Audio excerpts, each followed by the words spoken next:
Oke guys, kali ini kita akan mengomentari berita yang akan membahas tentang permasalahan hutang dari kereta cepat. Nah, untuk mengetahui konteksnya, mari kita bersama simak beritanya. Kita mulai videonya. Pemirsa, pada semester pertama 2025, kereta cepat mencatat kerugian 1,6 triliun rupiah. Tahun lalu kereta cepat 1,6 juga triliun. rugi 4,1 triliun rupiah.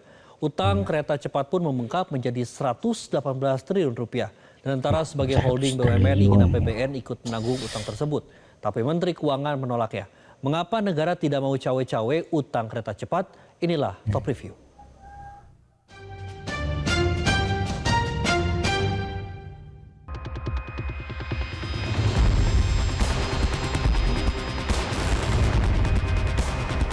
Inilah suasana keberangkatan penumpang kereta cepat Wush di Stasiun Halim, Jakarta Timur.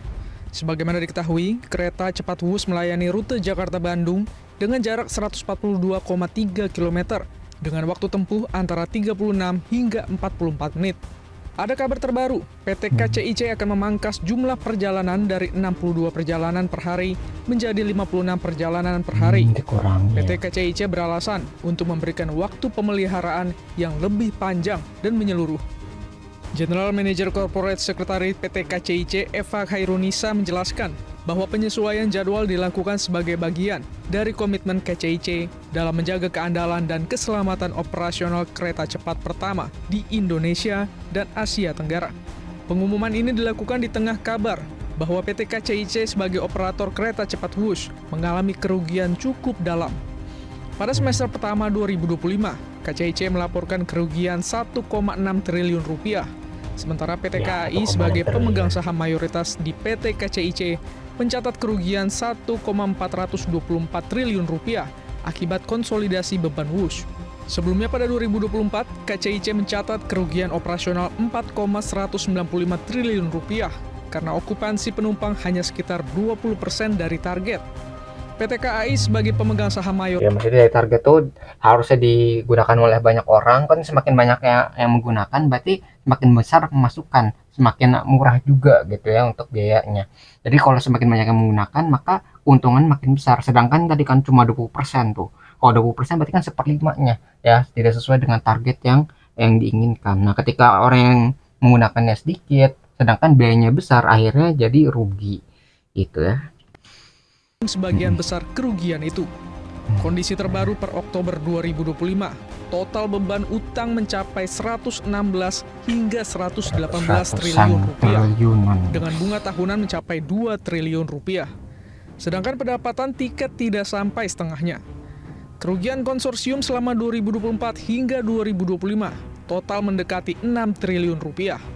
Sementara itu, okupansi penumpang pada 2025 masih sekitar 30 hingga 40% dari target. Chief Operating Officer atau COO Danantara, Doni Oskaria menyebut pihaknya telah mengajukan sejumlah opsi, termasuk kemungkinan agar sebagian utang proyek ditanggung oleh anggaran pendapatan dan belanja negara atau APBN. Salah satu opsinya adalah menyerahkan infrastruktur PT Kereta Cepat Indonesia Cina atau KCIC kepada pemerintah. Artinya, KCIC akan mengubah model bisnisnya menjadi operator tanpa kepemilikan infrastruktur. Dengan demikian, utang infrastruktur atau prasarana yang mencapai 6,7 miliar dolar Amerika Serikat atau sekitar 111,10 triliun rupiah akan beralih ke pemerintah dan menjadi beban APBN. Menanggapi hal itu, Menteri Keuangan Purbaya Yudi Sadewa menegaskan bahwa pemerintah tidak akan menanggung utang proyek kereta cepat Jakarta-Bandung menggunakan APBN. Purbaya mengatakan tanggung jawab atas proyek tersebut sepenuhnya berada di tangan Danantara selaku badan yang kini menaungi seluruh BUMN.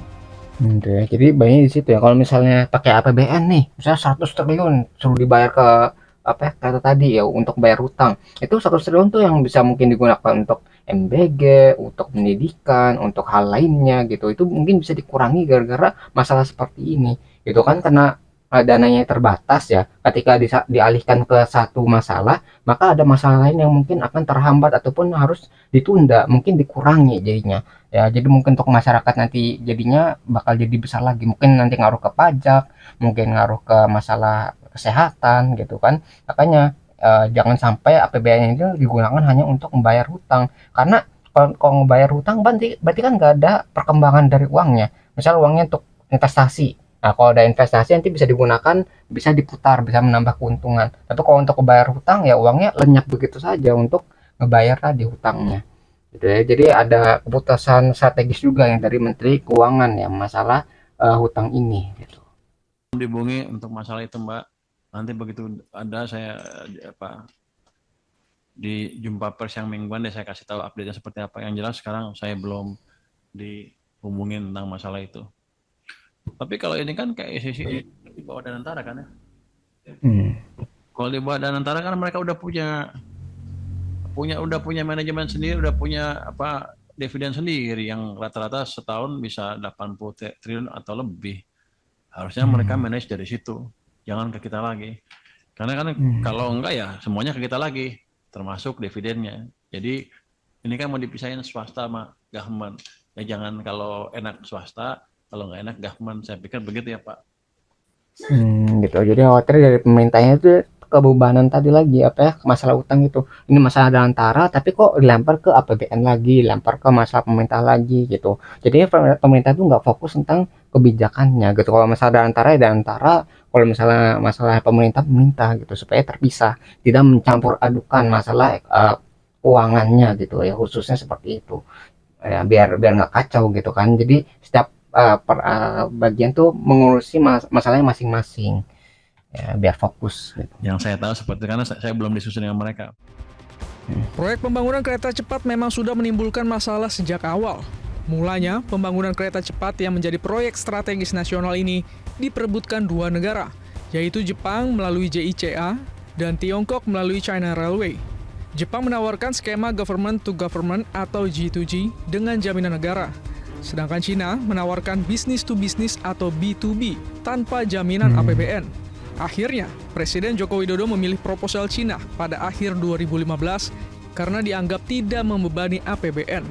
Pada 2016, dibentuk PT Kereta Cepat Indonesia Cina atau KCIC sebagai operator proyek dengan komposisi China Railway International 40% dan saham mayoritas dipegang Indonesia sebesar 60%.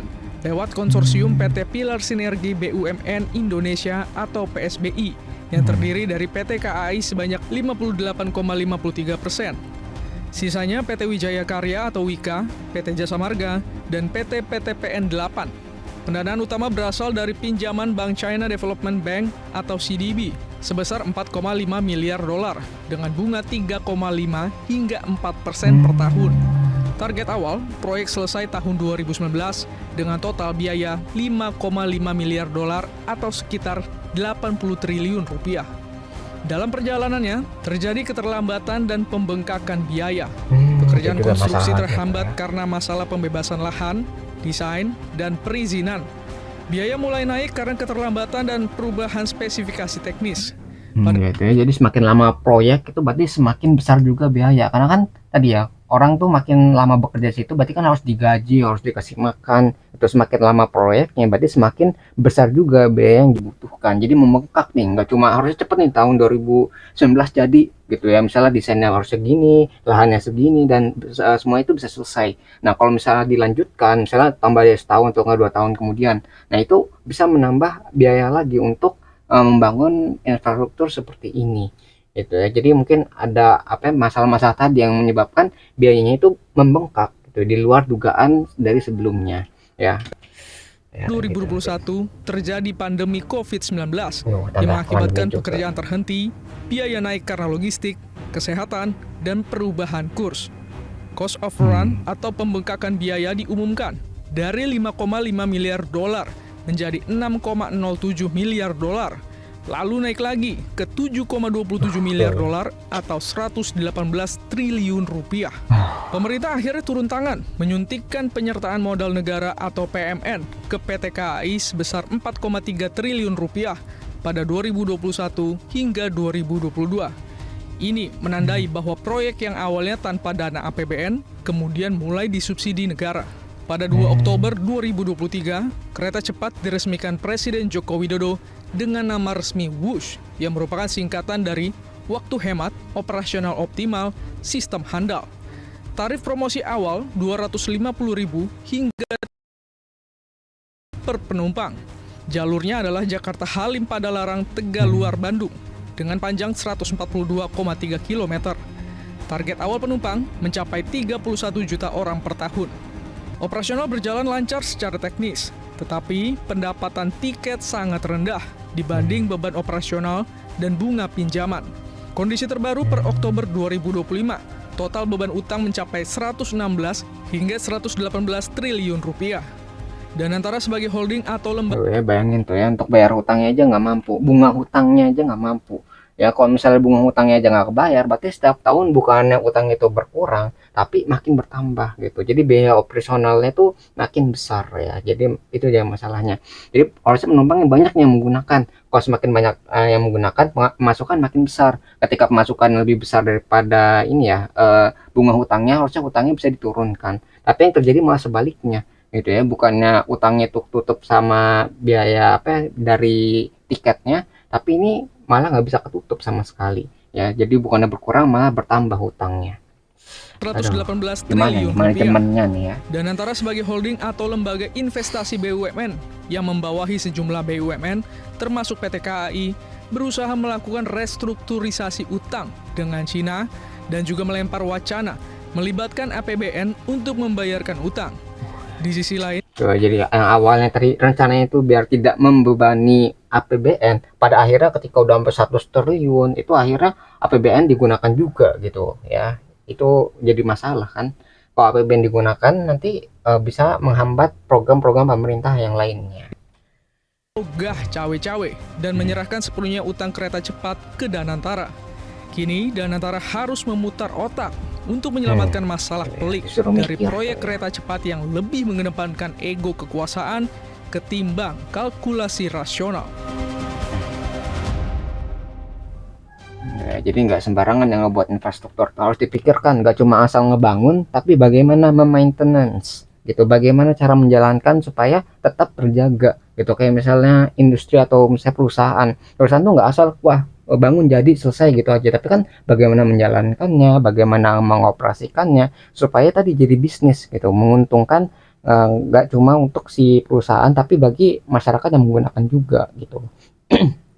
Jadi gitu ya, itu harus diseimbangkan tuh, harus ada perencanaan yang baik juga sehingga tidak jadi hutang seperti ini. Kalau misalnya hutang hampir 100 triliunan, itu kan siapa yang mau nanggung? Kalau misalnya negara harus menanggung, berarti masalahnya akan menjadi lebih besar lagi.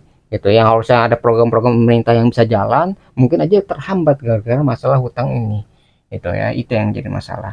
Ya mungkin itu yang bisa kita pelajari dari ini ya, hutang WUS yang makin membesar ini. Nah, kalau kalian tertarik dengan sumber beritanya, link sudah saya cantumkan di deskripsi video. Nah, mungkin sekian yang bisa saya sampaikan. Semoga video bisa bermanfaat. Kurang lebih mohon maaf. Kita ketemu lagi di pembahasan selanjutnya. Insya Allah.